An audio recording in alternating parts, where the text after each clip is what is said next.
Yang pertama, saya itu ketika menyatakan menantang, itu karena menjawab tantangan. Kenapa terjadi informasi yang seperti ini baru diketahui sekarang?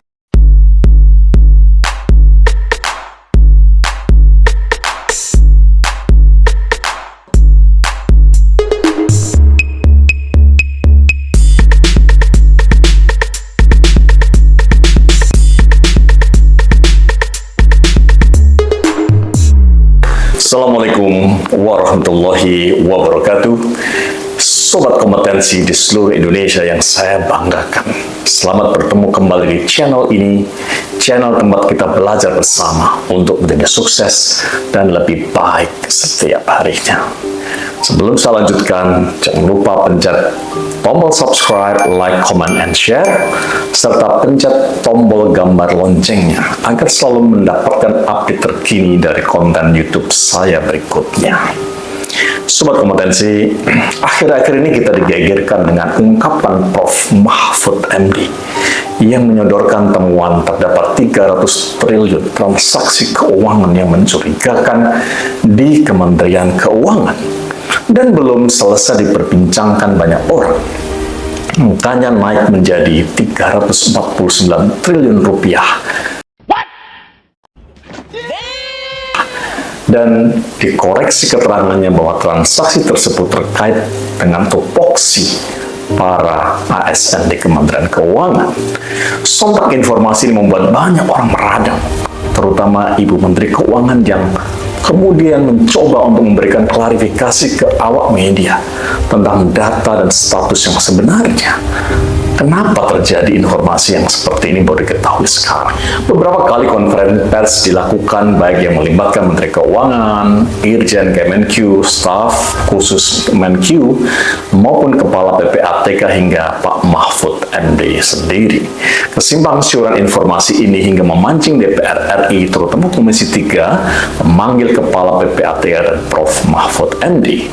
Terlepas dari benar tidaknya informasi ini, serta apakah ada agenda politik di belakangnya, saya teringat dengan suatu konsep leadership yang diperkenalkan oleh Jim Collins dalam bukunya yang berjudul Good to Great, yaitu Confront the Brutal Fact. Sobat kompetensi, ini bukan kali yang pertama Prof. Mahfud MD memainkan jurus silat Confront the Brutal Fact.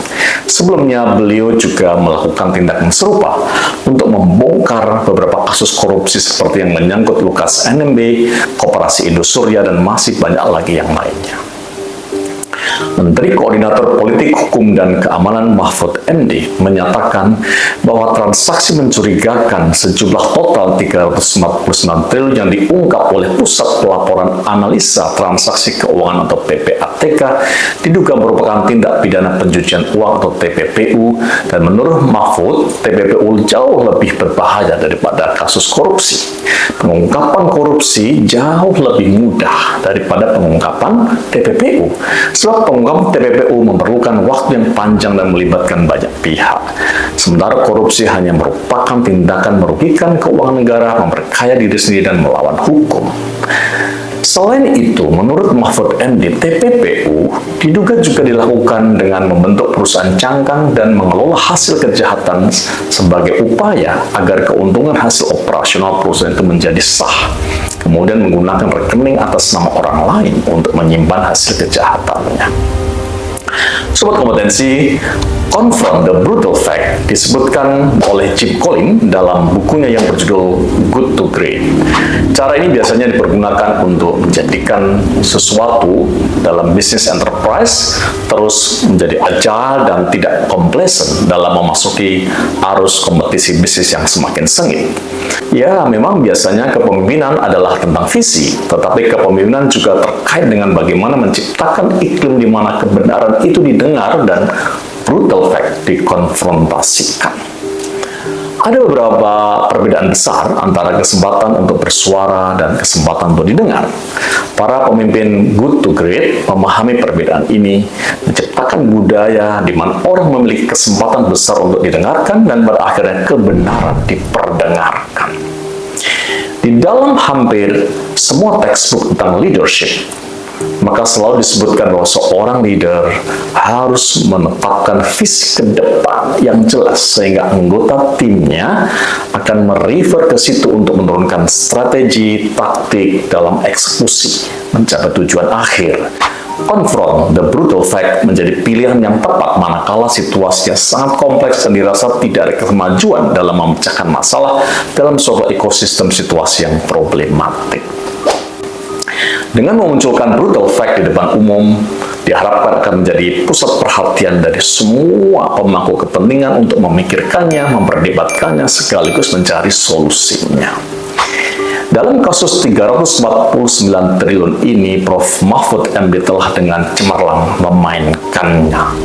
memainkan jurus silat confront the brutal fact. Sobat Kompetensi, menonton suasana yang berkembang dalam rapat DPR RI Komisi 3 bersama Prof. Mahfud MD sangat dapat dimengerti bagaimana dinamika diskusinya itu menggambarkan bahwa Prof. Mahfud MD berada di atas angin dan menunjukkan dominansinya melalui taktik confront the brutal fact ini. Banyak sekali netizen yang memuji kepiawaian Prof. Mahfud MD dalam menjawab dan menepis berbagai pertanyaan dan tudingan dari para anggota Komisi 3 DPR RI. Sobat Kompetensi, namun demikian, ini bukan berarti kita diarahkan untuk menebak-nebak pihak mana yang kalah atau yang menang dalam perdebatan di rumah wakil rakyat tersebut. Bagi saya, yang terpenting adalah bagaimana menuntaskan kasus ini hingga menemukan akar permasalahannya dan menangkap pelaku tindak pidana pencucian uang tersebut hingga ke aktor intelektualnya. Rapat di DPR RI Komisi 3 sudah berakhir dan menyisakan banyak video rekaman dan ulasan dari para netizen serta YouTuber baik yang memuji, mencibir, atau menyayangkan kenapa tindak pidana pencucian uang yang diduga terjadi ini melibatkan jumlah uang yang mega besar ini terjadi dalam kurun waktu lama namun tidak terdeteksi dan tidak ada penanganan tuntas yang dapat diketahui publik. Sobat Kompetensi, kini saatnya Prof. Mahfud MD, Bu Sri Mulyani, dan para penegak hukum di negeri ini untuk segera menindaklanjuti temuan PPATK ini mengungkap tuntas hingga ke akar-akarnya dan mengadili menghukum siapapun yang terlibat secara setimpal atas tindak pidana yang dilakukan. Terkait dengan hal ini, maka saya teringat adanya satu konsep dalam manajemen, yaitu bagaimana turning ideas into impacts.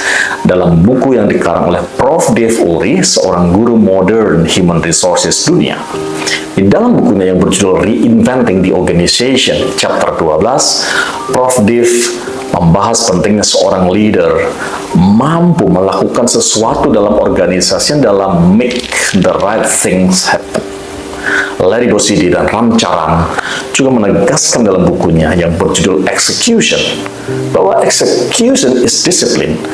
Banyak leader yang salah mengartikan bahwa execution adalah sekedar taktik. Wrong. Execution adalah sesuatu yang sangat fundamental dalam sebuah strategi. Strategi sebaik apapun, kalau tidak ada eksekusinya, maka tidak akan ada artinya. Ada 7 perilaku leader dalam execution ini yang esensial menurut Larry Bossidy dan Ram Charan. Yang pertama, know your people and your business. Yang kedua, insist the realism. Ketiga, set clear goal and priorities. Keempat, follow through. Kelima, reward the doers. Keenam, expand people's capabilities. Dan yang ketujuh, know yourself. Sobat Kompetensi, sekarang saatnya Prof. Mahfud MD perlu membuktikan kebenaran berikutnya dengan mengungkap habis kasus ini, termasuk memperbaiki sistem perundang-undangan yang rencananya akan mengajukan rancangan undang-undang perampasan aset tindak pidana dan rancangan undang-undang pembatasan transaksi uang kartal. Menteri Koordinator Bidang Politik, Hukum, dan Keamanan Menko Polhukam Mahfud MD menyebut kedua RUU tersebut penting untuk disahkan. Pernyataan ini dicetuskan saat rapat dengan pendapat membahas aliran dana dengan DPR kemarin ya 29 Maret 2023. Komisi Pemberantasan Korupsi KPK mendukung Mahfud agar calon belit itu disahkan, apalagi saat ini sedang banyak pejabat yang memamerkan hartanya di media sosial. Kita tunggu perkembangan dari kasus ini.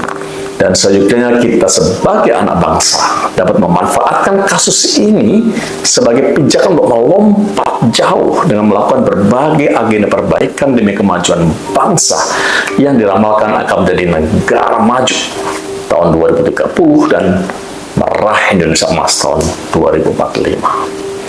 Sobat kompetensi, demikian sesi saya kali ini. Dan untuk para sobat kompetensi, apabila Anda sudah memilih profesi, pastikan Anda kompeten di profesi yang Anda pilih.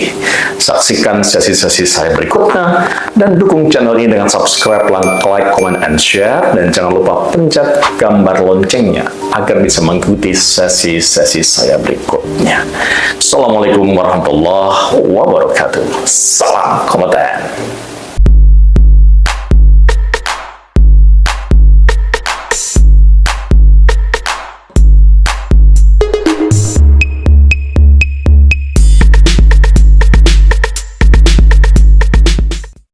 Guys, bila konten ini kamu rasa bermanfaat, dukung channel ini dengan subscribe, like, share, and comment ya.